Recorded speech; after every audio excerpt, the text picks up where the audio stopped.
Hello and welcome aspirants. I hope आप लोग अच्छे से न्यूज़पेपर को पढ़ रहे होंगे और आज का जो हमारा लेक्चर है वो है द चीफ सेक्रेटरी कंट्रोवर्सी। चलिए शुरू करते हैं। हम क्या क्या पढ़ेंगे हमारे लेक्चर में। सबसे पहले हम जानेंगे कि चीफ सेक्रेटरी है उसका प्रोफाइल क्या होता है, कैसे उनको अपॉइंट किया जाता है, उनकी टर्म क्या है, उनका क्राइटेरिया क्या है अपॉइंटमेंट का, यूपीएससी में क्या क्वेश्चन आया था हमारे चीफ सेक्रेटरी के ऊपर। उसके बाद आता है कि सेंट्रल डेपुटेशन कैसे की जाएगी, कैसे एक्सटेंशन होता है हमारे ऑफिसर्स जो कि रिटायर हो रहे हैं वो, और अभी जो वेस्ट बंगाल के चीफ सेक्रेटरी ही न्यूज़ में क्यों है और इतना कंट्रोवर्शियल क्या हो गया उनके डेपुटेशन को लेकर, और अगर किसी ऑफिसर को डेप्यूट किया जाता है जैसे उनके केस में है तो उस ऑफिसर्स के पास क्या क्या ऑप्शंस अवेलेबल होते हैं। सबसे पहला है understanding profile of chief secretary in state. सबसे पहले बात इसमें ये है कि जो चीफ सेक्रेटरी होता है स्टेट में वो सीनियर मोस्ट पोजीशन पे होता है सिविल सर्विसेज के। जितने भी सिविल सर्विस स्टेट में काम कर रहे होंगे वो एक तरह से उनके जूनियर ही माने जाएंगे। ठीक है, ये स्टेट और यूनियन टेरिटरीज के केस में होता है। और ये जो चीफ सेक्रेटरी की जो पोस्ट है हमारी, ये जो कैडर पोस्ट है आईएएस के लिए, मतलब कि सिर्फ आईएएस ऑफिसर्स ही अपॉइंट हो सकते हैं एज अ चीफ सेक्रेटरी। उसके बाद चीफ सेक्रेटरीज होते हैं, वो उसको चूज कौन करता है, उसको चीफ मिनिस्टर चूज करता है, राइट। अच्छा, ये तो था हमारे स्टेट से केस में। अब हमारे यूटी के केस में क्या होता है, तो पहली बात तो ये कि यूनियन टेरिटरीज में एडमिनिस्ट्रेटर्स होते हैं। ठीक है, चीफ सेक्रेटरीज वहाँ पे होते ही नहीं है। इंस्टेड उनको हेल्प करने के लिए यहाँ पे एडवाइजर को अपॉइंट किया जाता है बाय यूनियन गवर्नमेंट। लेकिन हम ये भी जानते हैं कि हमारे 3 यूनियन टेरिटरीज हैं जैसे कि दिल्ली, जम्मू एंड कश्मीर और पुडुचेरी, जिनको पार्शियल स्टेटहुड मिला हुआ है, तो उनके केसेस में उनके पास चीफ सेक्रेटरीज होते हैं। ठीक है, तो एक एज अ रूल नहीं है लेकिन एज अ एक्सेप्शन आप बोल सकते हैं, विथ सम कंडीशंस वहाँ पे एप्लीकेबल आ जाता है। अपॉइंटमेंट, अब स्टेट के केस में चीफ सेक्रेटरी से अपॉइंट कैसे होते हैं, उनको सीएम अपॉइंट करते हैं। ठीक है, नॉर्मली ये सीनियर मोस्ट आईएएस ऑफिसर होते हैं, ये यूजुअली है, ये हमेशा नहीं होता है।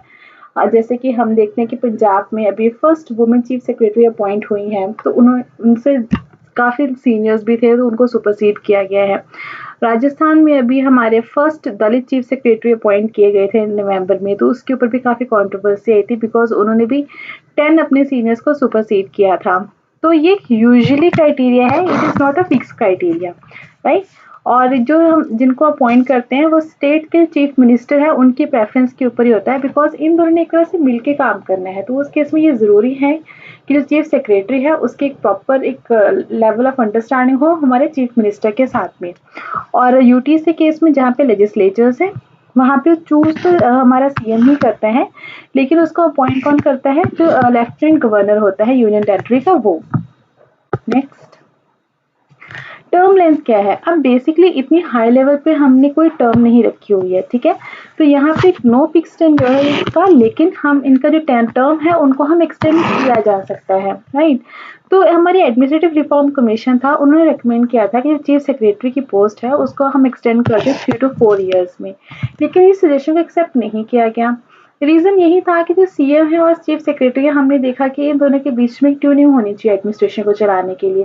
तो अगर हमने टेन्योर फिक्स कर दिया तो काफ़ी केसेस में ये हो सकता है कि जो हमारा चीफ सेक्रेटरी है वो तो पुराना रह गया और सीएम हमारा नया आ गया और उन दोनों के बीच में बात नहीं बनी।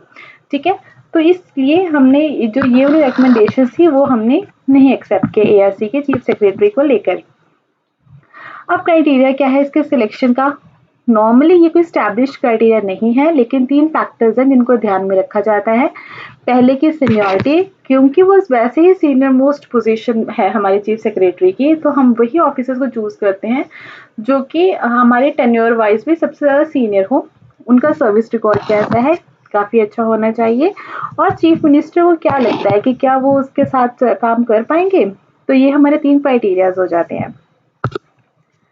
हमारे यूपीएससी टू प्रीलिम्स 2016 में चीफ सेक्रेटरी के ऊपर एक आया था क्वेश्चन, वो ये था पहला उसका, तो chief secretary in a state is appointed by the governor of that state. तो ये कोई कॉन्स्टिट्यूशनल पोजीशन थोड़ी जो गवर्नर अपॉइंट करेगा, यहाँ पे सीएम अपॉइंट करता है, तो ये पहला ऑप्शन हो जाता है गलत। सेकेंड है it has a fix tenure, तो हमने देखा कि इनका टेन्योर फिक्स हमने नहीं रखा हुआ है, किसी रीज़न की वजह से कि सेंटर के जो चीफ मिनिस्टर है, चीफ सेक्रेटरी हैं, वो अपने हिसाब से ही हों। तो हमारा ऑप्शन क्या था इस टाइम पे? आंसर था डी। फिर हम नेक्स्ट देखते हैं। अब हमने बात तो कर लिया अपॉइंटमेंट की। अब क्या होता है कि जो स्टेट के कुछ ऑफिसर्स होते हैं वो सेंटर के केस में डेपुटेशन के ऊपर भी जाते हैं, ठीक है। तो जो डेपुटेशन के लिए कौन सा रूल गवर्न करता है, वो है आईएएस कैडर रूल्स का रूल 61, जिसके अंदर हमारे कैडर ऑफिसर्स की डेपुटेशन होती है। तो इसमें एक ये क्राइटेरिया है कि जो स्टेट गवर्नमेंट है उसके कॉन्फ्रेंस के साथ सेंट्रल गवर्नमेंट डेप्यूट कर सकती है, ठीक है। और अगर यहाँ पे कोई कंट्रोवर्सी हो जाती है, मतलब कि यहाँ पे अगर दोनों में कोई डिसएग्रीमेंट आ जाता है, तो उस केस में क्या होगा, या तो वो म्यूचुअली रिजॉल्व करेंगे या फिर जो स्टेट गवर्नमेंट है उसको जो है सेंटर के बात को मानना पड़ेगा। तो हमने देखा कि ये जो रूल 61 है ये अपर हैंड देता है सेंटर को। नेक्स्ट आता है हमारा कि ऑफिसर्स को एक्सटेंशन कैसे मिलती है। बेसिकली एक्सटेंशन वर्ड का मतलब है कि आप रिटायर हो रहे हैं और रिटायरमेंट के बाद भी आप एक्सटेंड कर रहे हैं किसी पोजीशन के ऊपर, ठीक है। तो ये कौन से रूल है? ये है रूल है हमारा डेथ कम रिटायरमेंट बेनिफिट रूल्स हैं, रूल 61 है। इसके अंदर आपको एक्सटेंशन मिल सकती है सर्विस की 3 मंथ की, अगर पब्लिक इंटरेस्ट में है तो, और सेंट्रल गवर्नमेंट की आपको अप्रूवल लेनी पड़ेगी, और अगर वो ऑफिसर एक चीफ सेक्रेटरी है तो उसको जो है 6 मंथ तक की एक्सटेंशन मिल सकती है, राइट। अब हम देखते हैं कि ये जो वेस्ट बंगाल के चीफ सेक्रेटरी है वो आजकल न्यूज में क्यों है। तो बेसिकली क्या हुआ कि ये जो चीफ सेक्रेटरी हैं हमारे, ये 31 में यानी कि आज ये रिटायर होने वाले थे। तो उसके रिटायरमेंट से पहले जो अपॉइंटमेंट कमेटी होती है जो कि डेपुटेशन को देखती है सेंटर में, उन्होंने बोला कि जो हमारे चीफ सेक्रेटरी होंगे वो इमीडिएट इफेक्ट के साथ जो है मंडे को यानी कि आज वो ज्वाइन कर लें, ठीक है। अब ये अपॉइंटमेंट कमेटी को कौन हेड करता है? प्राइम मिनिस्टर जो है वो इनको हेड करते हैं। चलो कोई बात नहीं, उन्होंने ऐसे ऑर्डर दे दिए। पर अब इसमें कंट्रोवर्शियल क्या हो गया? पहली बात तो ये कि ये जो ऑफिसर है एज ए चीफ सेक्रेटरी वो अब एक्सटेंशन के साथ काम करने वाले थे। इनको 3 मंथ्स के सेंटर ने पहले एक्सटेंशन दे दिया था। तो अब सेंटर ने खुद एक एक्सटेंशन दिया था, उसके बाद सेंटर ने एक्सटेंशन के बावजूद बोल दिया कि वो आके ज्वाइन करे हमारे गवर्नमेंट ऑफ इंडिया को, ठीक है। रीजंस क्या हुआ? स्टेट गवर्नमेंट ये कह रही है कि ये जो डिसीजन है ये सेंटर ने यूनिलेटरल लिया है। अब हमने स्टार्टिंग में पढ़ा था कि it should be with concurrence of state government, और जो इसके ऑर्डर्स हैं टाइमिंग के वो तब हुआ कि जब हमारे प्राइम मिनिस्टर वो बंगाल विजिट के ऊपर गए थे, तो उस टाइम पे शायद हमारी जो सीएम है और चीफ सेक्रेटरी है वो उनसे नहीं मिल पाए थे। तो थोड़ा सा पॉलिटिकल रीजन की वजह से ये चीज जो है कॉन्ट्रोवर्शियल हो गई। अब हम इसमें देखते हैं कि इसके फेवर में और अगेंस्ट में क्या है। फेवर में ये है कि लीगली अगर हम बात करें तो सेंटर के पास पूरा हक है कि वो उनको डेपुटेशन पे बुला सकते हैं, और क्योंकि वो अल्टीमेट वही अथॉरिटी मानी जाती है। लेकिन इसके अगेंस्ट अगर किसी ने बात करनी है वो ये है कि किसी भी ऑफिसर को एक कस्टम है कि उनके विल के अगेंस्ट ना बुलाया जाए, ठीक है। और ये एक अनजस्टिफाइड भी है सेंटर के पार्ट के ऊपर कि एक बार जब उन्होंने एक्सटेंशन दे दिया उनको as a chief secretary for Bengal, फिर आप उसको क्यों सेंटर डेपुटेशन के ऊपर बुला रहे हो।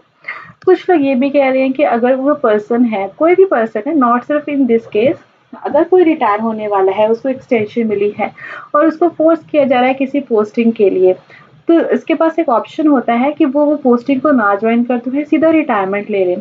तो उस केस में सेंटर की क्या इज्जत रह गई, राइट। तो इन केसेस में वैसे क्या क्या ऑप्शंस अवेलेबल हैं? पहला तो यही है कि जो भी ऑफिसर है वो अपने एक्सटेंशन को डिक्लाइन कर सकते हैं और सीधा से सीधा रिटायरमेंट ले लें, तो डेपुटेशन की कोई बात ही नहीं आएगी। दूसरा है कि वो अपने एक्सटेंशन जो पहले ऑर्डर्स में आई थी एज ए चीफ सेक्रेटरी उसको कंटिन्यू रखे, लेकिन इसका नेगेटिव इफेक्ट ये होगा कि उनके अगेंस्ट डिसिप्लिनरी एक्शन लिया जा सकता है और उनके रिटायरमेंट बेनिफिट्स जो है वो अफेक्ट हो सकते हैं। और थर्ड ऑप्शन लास्टली तो यही है कि सेंटर को वो रिपोर्ट कर दे टाइम के ऊपर और अपनी डेपुटेशन को ज्वाइन कर लें। तो फ्रेंड्स ये थी हमारी video on the recent controversy जो चीफ सेक्रेटरी की चल रही है हमारे सेंटर और स्टेट के बीच में।